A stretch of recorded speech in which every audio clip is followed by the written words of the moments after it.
భారత స్వాతంత్ర మహాసమరంలో ఆంధ్రులను ఒక్కతాటిపై నడిపించిన ఆంధ్రకేసరి ప్రకాశం ఆత్మకథ నా జీవిత యాత్ర. స్వరం నాది, మాటలు ప్రకాశం గారివి. వినండి. క్రితం భాగంలో మా పూర్వుల గురించి తెలుసుకున్నాం. ఇంతటితో మా పూర్వుల గాథ విరమించి స్వీయ గాథకి వద్దాం.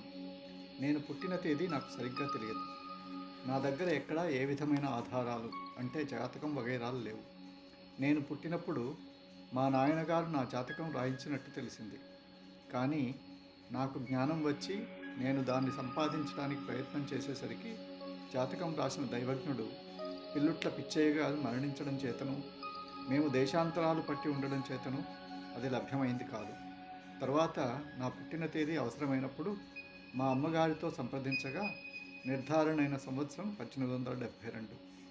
ఆ సంవత్సరం సరైనదే అనడానికి తర్వాత అనేక నిదర్శనాలు కనిపించాయి. అప్పటికి మా ఇద్దరు అక్కగారులకి కొంచెం ఆదాయం వచ్చింది. వాళ్ళిద్దరికీ వయస్సు తేడా 4 సంవత్సరాలు. నాకు మా రెండో అక్కగారికి వయస్సు తేడా 4 సంవత్సరాలు. అంతేకాకుండా మా అన్నదమ్ములకి అక్క చెల్లెళ్ళకి ఒక్కొక్కరి మధ్య వయస్సు తేడా సరిగ్గా 4 సంవత్సరాలు. నాకు సుమారు 4-5 సంవత్సరాల వయసు ఉండగా ధాత సంవత్సరం నాటి దారుణ కాటకం వచ్చింది. ఆ కరువు సంగతి నాకు బాగా తెలుసు. అప్పటికి మా అప్పగారులిద్దరికీ జరిగిన వివాహాలు నేను ఎరుగుదును. అందుచేత 1872వ సంవత్సరమే నా స్థిరమైన జన్మ సంవత్సరంగా నిర్ధారణ చేసుకోవచ్చు. నేను 1872వ సంవత్సరంలో కనపర్తి గ్రామంలో మా మేనమామల ఇంట్లో జన్మించాను.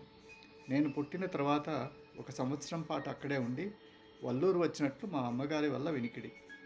నేను పుట్టిన 2-3 సంవత్సరాలకి దేశంలో అనావృష్టి అధికమై మా నాయనగారికి వల్లూరు భూముల వల్ల వచ్చే ఆదాయంతో కుటుంబ పోషణ దుస్తరం అనిపించింది. దాని వెంట ధాత సంవత్సరం కరువు. ఇక చెప్పేదేముంది, ఆయనకి ఇంకొక ఉపజీవనం సంపాదించాలనే సంకల్పం కలిగింది. ఆ రోజుల్లో మా నాయనగారితోనూ మా పెద్ద మేనత్తగారితోనూ ఆ పొలాల్లో తిరుగులాడడం నాకు ఇప్పటికీ జ్ఞాపకం ఉంది. కరువు రోజుల్లో ఆహారం తక్కువైనప్పుడు మా మేనత్తగారు ఆకుకూరలు ఎక్కువగా సంగ్రహించి అన్నం కన్నా ఆకుకూరలు ఎక్కువగా పెట్టడం కూడా నాకు జ్ఞాపకం ఉంది. నాకు 5 ఏళ్ళు వచ్చే వరకు మా నాయనగారు అతి కష్టంగా కాలక్షేపం చేశారు. ఈ కాలంలోనే నా అప్పగారుల వివాహాలు, నాకు ఉపనయనము కూడా చేశారు. ఉపనయనం నాటికి నాకు ఇంకా 5 ఏళ్ళు పూర్తి కానట్టు మా అమ్మగారు చెప్పింది. నాకు ఇంచుమించుగా 5 ఏళ్ళు వెళ్ళగానే ఉపనయనం చేసినట్లు ఆమె చెప్పింది. ఉపనయనం విషయంలో నాకు జ్ఞాపకం ఉన్నదల్లా అరుగు మీద కూర్చోబెట్టి సంధ్యావందనం చెప్పడం.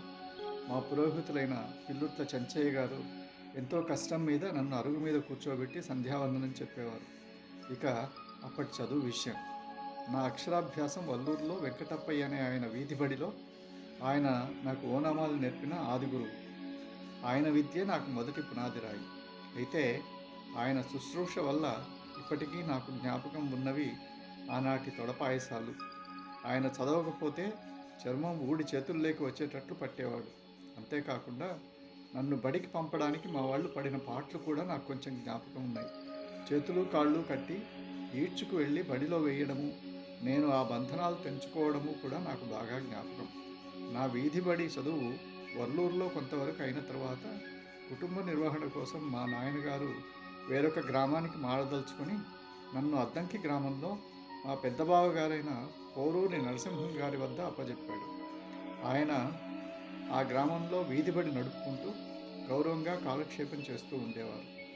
ఆ బ్రాహ్మడు నాకు పునాది కట్టుదిట్టంగా చదువు చెప్పాడు. కానీ ఆ చదువు కోసం ఆయన నాతో పడ్డ బాధ నాకు తెలియాలి, ఆ పరమేశ్వరుడికి తెలియాలి. అలా నన్ను పెద్ద అల్లుడి దగ్గర చదువుకి అప్పచెప్పి మా నాయనగారు వెంకటగిరి సంస్థానంలో ఉద్యోగ సంపాదన కోసం వెళ్ళారు. ఆయన అక్కడ ఎందరో ప్రముఖులను ఆశ్రయించి చిట్ట చివరికి నాయుడుపేట దగ్గర సువర్ణముఖి నది ఒడ్డున మేనకూరు ఒంటు పారుపత్యందారు ఉద్యోగం సంపాదించారు. పారుపత్యందారు అంటే ఈ రోజుల్లో సముద్దారు అన్నమాట. ఆ రోజుల్లో ఆయన జీతం 8 రూపాయలు. ఆయన కుటుంబం వల్లూరులో వదిలివేసి 2 సంవత్సరాల పాటు ఆ ఊళ్ళో కష్టపడి ఉద్యోగం చేశారు. 2 సంవత్సరాలు అయిన తర్వాత కుటుంబం నాయుడుపేట పంపించారు. అప్పటికే అద్దంకిలో నా వీధిబడి చదువు అయిపోయి ఇంగ్లీష్ చదువు ప్రారంభానికి నాయుడుపేట చేరాను. అప్పటికే నాయుడుపేటలో ఒక ఇంగ్లీష్ స్కూల్ ఉండింది. మా తమ్ముడు శ్రీరాములు, నేను ఆ స్కూల్లో చేరాం.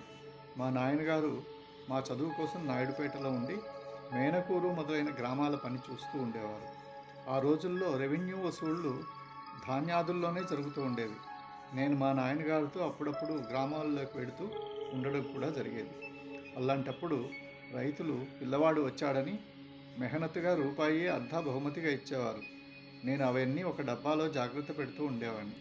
పెద్ద పెద్ద దస్తరాల ముందు కూర్చోబెట్టి ఆయన అప్పుడప్పుడు నా చేత లెక్కలు కూడా రాయిస్తుండేవారు. అప్పట్లో వెంకటగిరి సంస్థానం గురించి కొంచెం రాస్తాను. ఆ రోజుల్లో వెంకటగిరి సంస్థానం ఉత్తరఖండం, దక్షిణ ఖండం అని 2 భాగాలుగా ఉండేవి.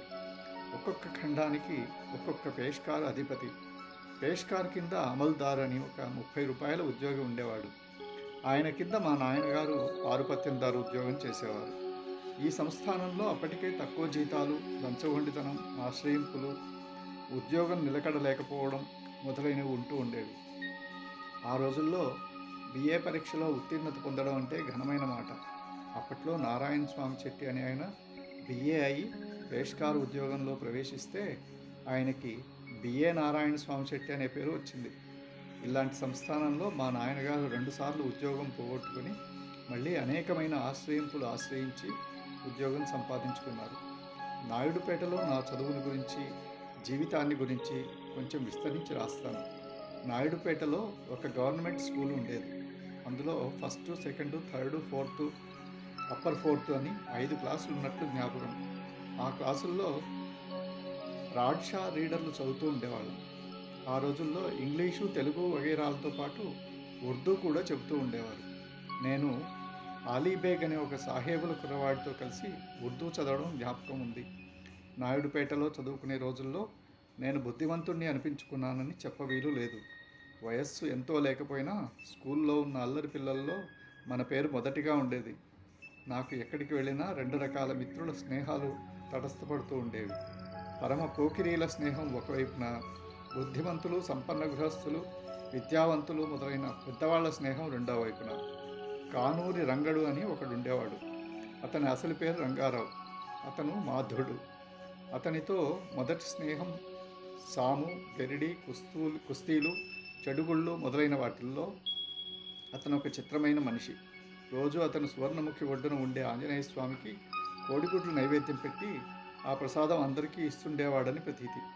చాలామంది అతను దుర్మార్గుడు, చదువు సంధ్య లేనివాడు, అలాంటి వాడితో నీకు స్నేహం ఏమి అని నన్ను మందలించేవారు. నాకు అతని స్నేహం వల్ల అలవాటైనవి బడి పిల్లల్ని ఏడిపించడం, వాళ్ళ పుస్తకాలు పారవేయడం, ఉపాధ్యాయుల్ని ఉడికించడం మొదలైన ఘనకార్యాలు. ఒకసారి పుదూరు సుబ్రహ్మణ్యయ్యర్ అనే మాస్టర్ గారు బోర్డు వైపు తిరిగి లెక్కలు చెబుతూ ఉండగా నేను వెళ్లాడుతూ ఉన్న ఆయన గోచి కుర్చీకి కట్టాను. దాంతో బెత్తాల దెబ్బలు, మొట్టికాయలు మొదలైన శిక్షలన్నీ సంపాదించాను. అంతేకాదు, నన్ను స్కూల్లోంచి డిస్మిస్ చేశారు. ఈ సంగతి మా నాయనగారికి తెలిసి ఆయన ఆ రోజుల్లో అక్కడ డిప్యూటీ కలెక్టర్గా ఉండే అడక్కి నారాయణరావు గారిని ఆశ్రయించగా ఆయన దయవల్ల మళ్ళీ స్కూల్లో ప్రవేశించాను. కానీ మరికొద్ది రోజులకే ఇంకొక తువ్వాయి వచ్చింది. అప్పట్లో అల్లాడి ఆదేయ కొడుకు సూర్యనారాయణ అప్పర్ మిడిల్ క్లాస్ చదువుతూ ఉండేవాడు. అతను నన్ను ఏదో తిరస్కారంగా మాట్లాడి కొట్టేసరికి నేను అతని ఇంగ్లీష్ పుస్తకం ఎత్తుకుపోయి సువర్ణముఖి ఒడ్డున ముక్కలు ముక్కలుగా చింపివేశాను. ఆ చింపడం నా వెనకాలే ఉన్న యానాది వాడొకడు చూసి నేను చింపి పారవేసిన కాగితం ముక్కలన్నీ తెచ్చి నా వెనకాలే స్కూల్లో అప్పచెప్పాడు. దాని ఫలితంగా నాకు మళ్ళీ బెత్తం ప్రహరణాలు జరిగించి డిస్మిస్ చేశారు. తిరిగి ఆ డిప్యూటీ కలెక్టర్ గారి మూలంగానే ఆ స్కూల్లో పునఃప్రవేశం లభించింది. ఈసారి ఆయన నన్ను ఇంటికి పిలిపించి ఎందుకు అలాంటి తప్పు పని చేశావని అడిగారు. నేను నిర్భయంగా ఉన్నది ఉన్నట్లు చెప్పాను. ఆ క్రితం రోజున అతను నన్ను కొట్టాడని, అతను నాకన్నా పెద్దవాడవడం చేత మళ్ళీ కొట్టలేనని, కాబట్టి నా పగ తీర్చుకోవడానికి ఈ పని చేశానని చెప్పాను. దాంతో ఆయన నన్ను మందలించి మళ్ళీ స్కూల్లో ప్రవేశపెట్టాడు.